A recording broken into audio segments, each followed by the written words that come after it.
countdown for blast-off. X minus 5, 4, 3, 2, X minus 1, fire.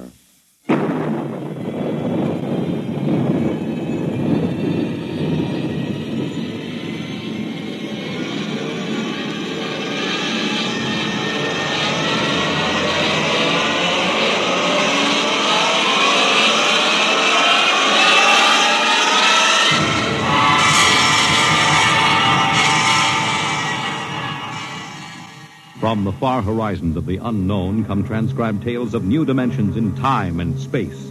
These are stories of the future, adventures in which you'll live in 1,000,000 could-be years on 1,000 maybe worlds.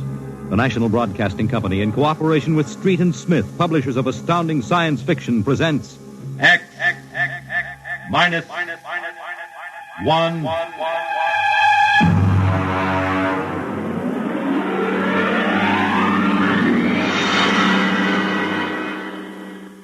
Tonight's story, Ray Bradbury's Dwellers in Silence.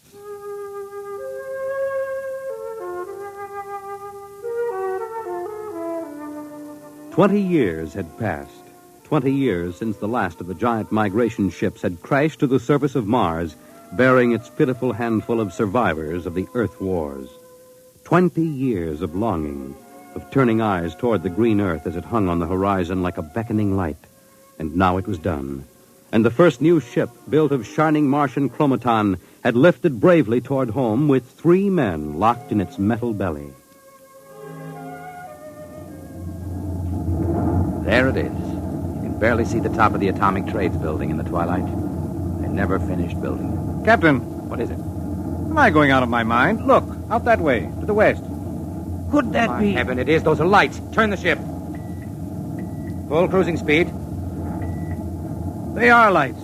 Captain, it's a city, a whole blasted city lit up like a Christmas tree. What do you think of your dead planet now, Williams? Decelerate to -5. We're going to take her down.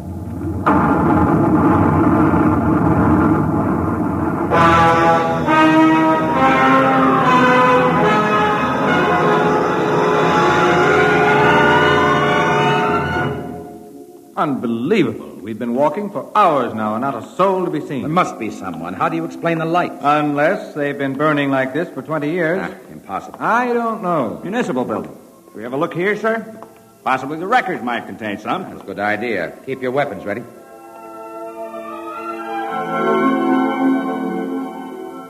We'll start right here with the city clerk's office. Better check radiation again, Doctor. Well, not enough to do any damage. Gives you the creeps, doesn't it? Look at this desk. Papers crumpled, inkstand, just as if somebody came in and worked here every day. Dog licenses, hunting permits. That's strange. There's ink in that inkstand. Well, what of it? Well, you'd think standing open for 20 years it would have dried up. Good heavens. If I hadn't heard it with my own ears. Evans, did that phone ring? Yes. Well? Pick it up, Doctor. Hello? Good day, Doctor. How are you? I called to ask some advice about a trepanning problem. Can you tell me if the lateral cut should be made first? Hello? Hello? This is absolutely insane. Hello? Thank you, Doctor. I'll do that. By the way, how is your wife, Alice? And the girls? And your son, John? Fine boy, John. I'll call again tomorrow. Goodbye, Doctor. Hello? Hello? Gone dead. Who was it? I don't know. Strange voice carried on a conversation about some surgical operation without paying the slightest attention to anything I said. Captain. What is it? Listen. Someone is coming, walking slowly toward the corridor. Coming closer. Jumping Jupiter. It's a man. An old man. Are you... Is it really someone? You seem to be real.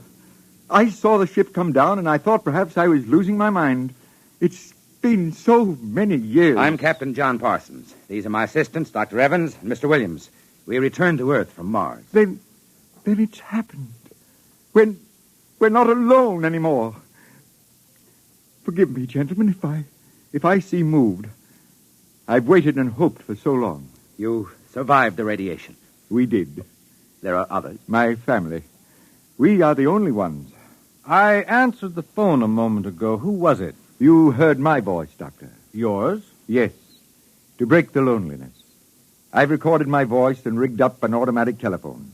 It's pleasant to hear the phone ring. I come here to work. I take it you are a medical man. My name is Cornelius Hathaway. Hathaway. Hathaway, the brain surgeon. You know my name? Who doesn't? I watched you on television at college. Why, I saw you 23 years ago. You performed a difficult surgery for a cerebral tumor. Thank you. I'd almost forgotten. My mind, you see, I'm almost 80 now. Well, you look fine, sir. We've had the best of everything. An entire city to choose from. Cold storage, the best equipment.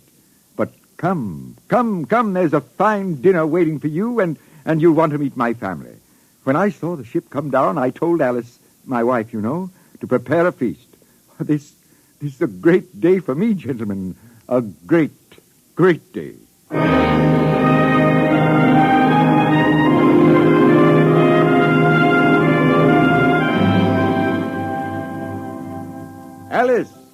Alice, come out to the porch and see who we have here. Alice, you here? Come out. My wife, gentlemen. Alice, Captain Parsons, Dr. Evans, Mr. Williams. How do you do, Hathaway? How do you do? And now, if you will follow me in, gentlemen, we'll meet my children. Lord, what a beautiful woman. She looks no more than 35. Do you suppose the radiation could have done that to her? I don't know.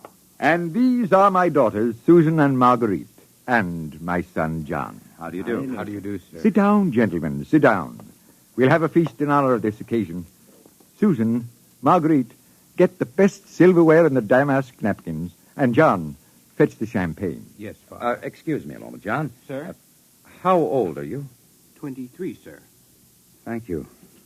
What is it, Captain? Something wrong? Nothing. Except that it's impossible. You see, Dr. Hathaway's son was already in college when I started. That would make him at least 45.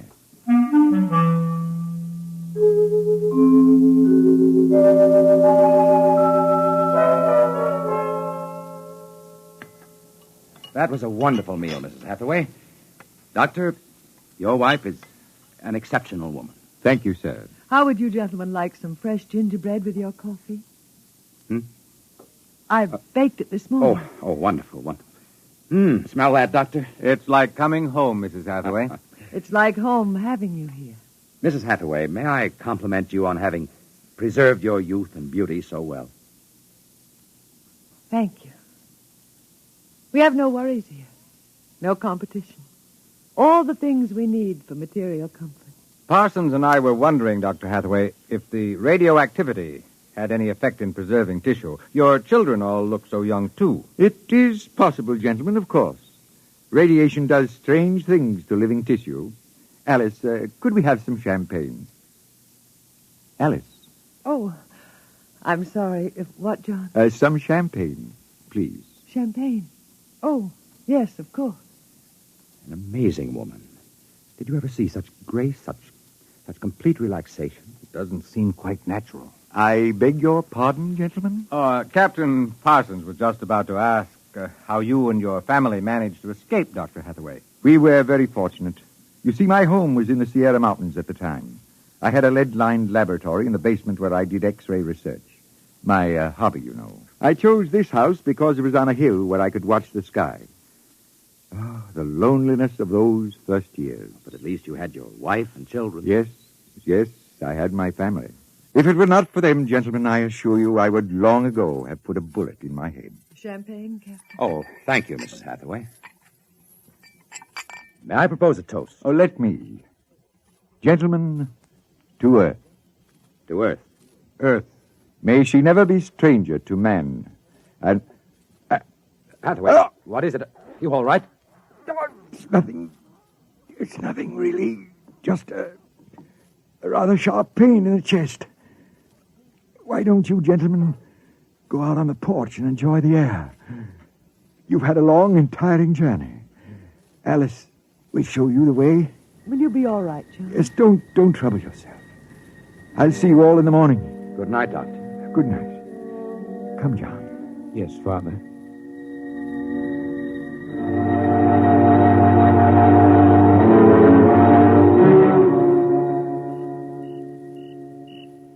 Well, what do you think of old Mother Earth now, Williams?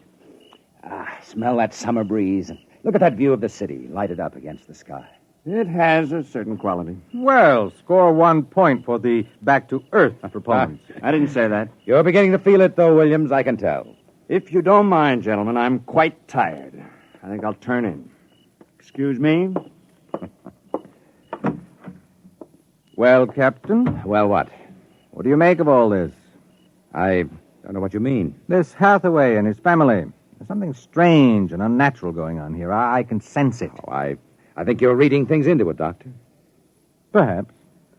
Well, I'll turn in, too. Coming? In a moment, I want to smoke a cigarette.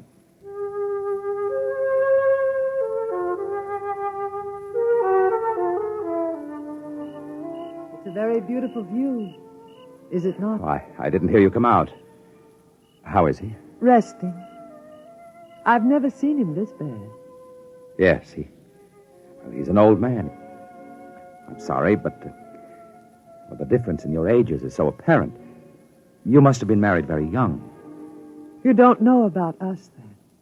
No, Perhaps it is better that way. I don't follow you. Is it something about your husband? He acts very strangely. My husband is a very great man, Captain. It is too bad there was no one to appreciate him. Once he wired the whole city with sound speakers. And when he pressed a button, the whole town lit up and made noises as if 10,000 people were living in it. He must have been very lonesome. Although, with a woman such as you, I don't understand. Perhaps one day you will understand. I hope you will come to trust me as a friend. I can trust no one but him. Good night, Captain. Good night, Mrs. Hathaway.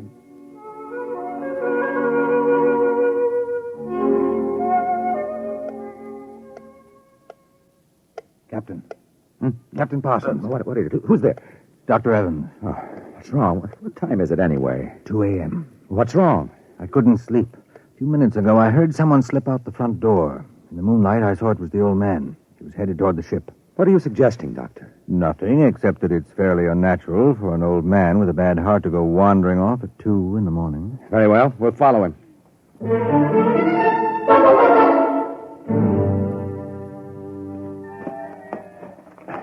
This is far enough. What do you suppose he's doing? What are those on the ground? Good Lord, those are grave markers.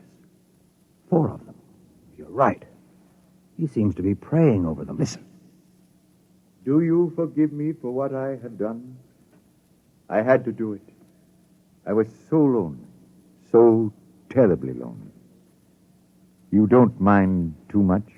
You do forgive me, don't you? Yes. Yes, I feel you do. I'm glad. I think perhaps I can rest now. I think He's having another attack. Come on. Hathaway. Dr. Hathaway, can you hear me? Raise his head, Evans. Dr. Hathaway. His lips are moving. What is it, Doctor? Closer. Lean closer. I'm sorry I had to spoil all of this. I've expected it for some time. We'll fix you up. No, I'm an excellent diagnostician. It really doesn't matter. Except for them. What about them, Hathaway? You suspected, didn't you? Yes, I suspected. But I couldn't believe it until now. Do they know? No, they wouldn't understand. I wouldn't want them to know. Ever. Doctor? He's dead, Captain. What was it he meant about your suspecting? Light a match, Dr. Evans. Look on those 4 grave markers and tell me what you see. Good heavens. Well? Alice Hathaway, Marguerite Hathaway, Susan Hathaway, John Hathaway. Died July 1987. But that's 20 years ago. It's impossible. If these markers are correct, then who are those others? Can't you guess, Doctor? Can't you guess?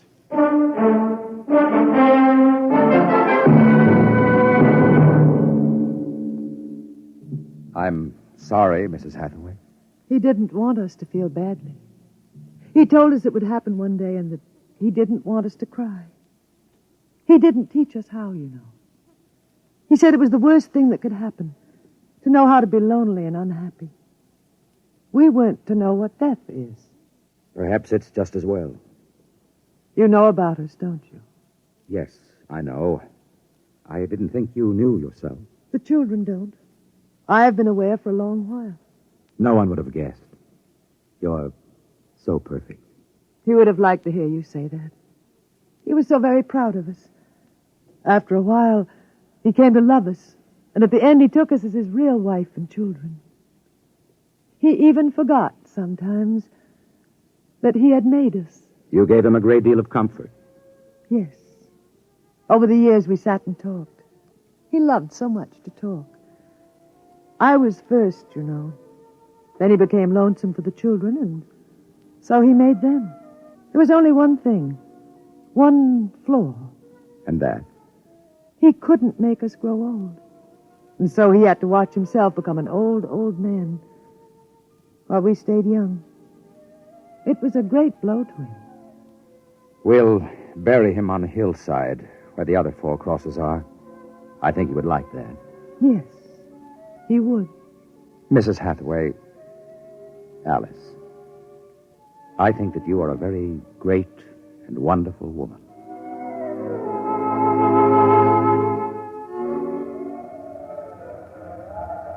And so we commend the body of this man, John Hathaway, to his Maker. Ashes to ashes, dust to dust returneth. Amen.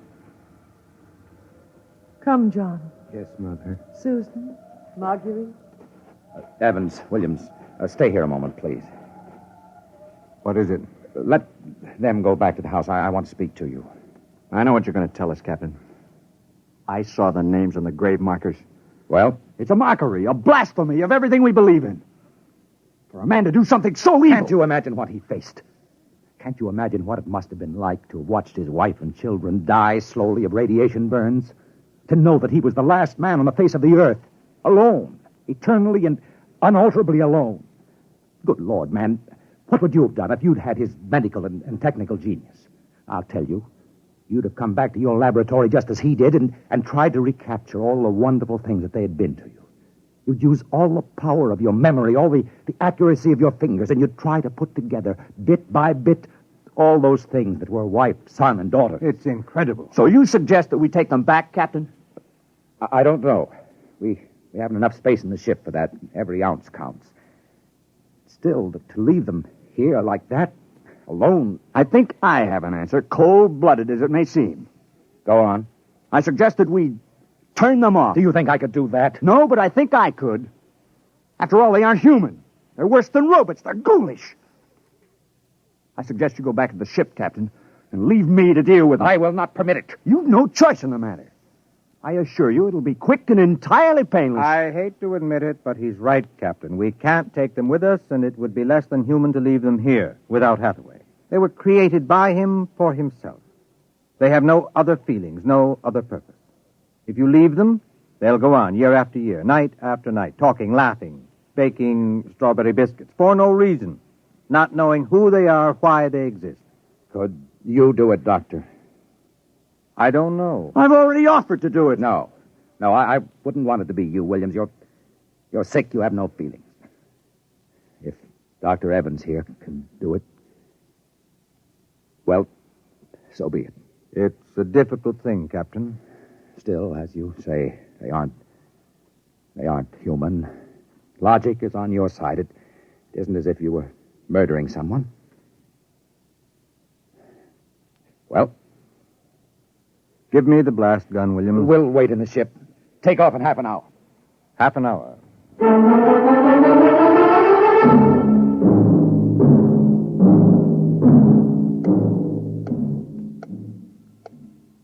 6:25. He should be back soon. Yes. He's doing the only humane thing, Captain. They're less than human. Are they? Well, it's done now. No one will ever... That's the airlock. He's back.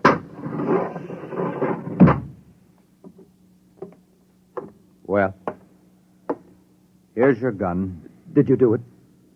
When I entered the house, one of the daughters looked up at me, and she smiled. The others smiled. He taught them that, taught them to make him feel welcome when he came home at night.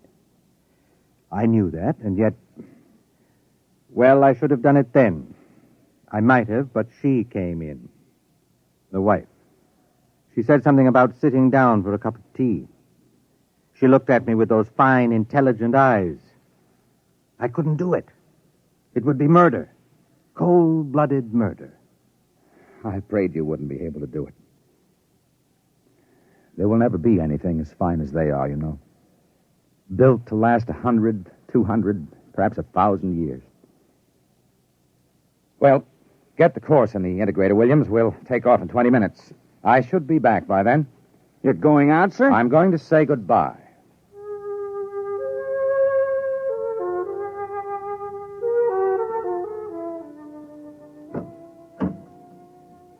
You've come back. Only to say goodbye. It was nice of you.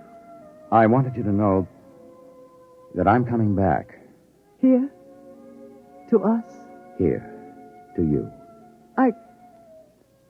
I believe you. I never meant anything more. When will you come? I don't know. It'll take many years to prepare fuel for another trip. 6, 7, perhaps 10 years. I will watch the sky at night, just as he watched it. I'm not a young man. Time is nothing to me. I was born out of time. I'm afraid I must go now. I understand. Strange. I have a new feeling. One which he didn't teach us. A feeling of longing, of sadness. That one is not taught. It comes of being alive. Yes, I am alive. Even though he created me, I'm a person now. Goodbye, Alice Hathaway. Goodbye, John Parsons.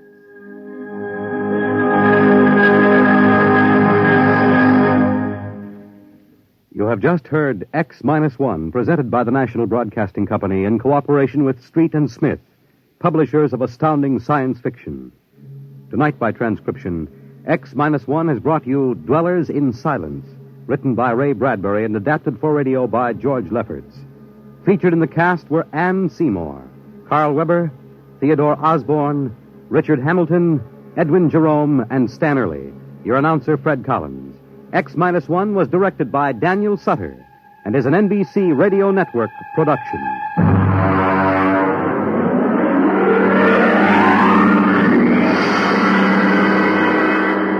Don't forget, next week, X-1 will be heard on Wednesday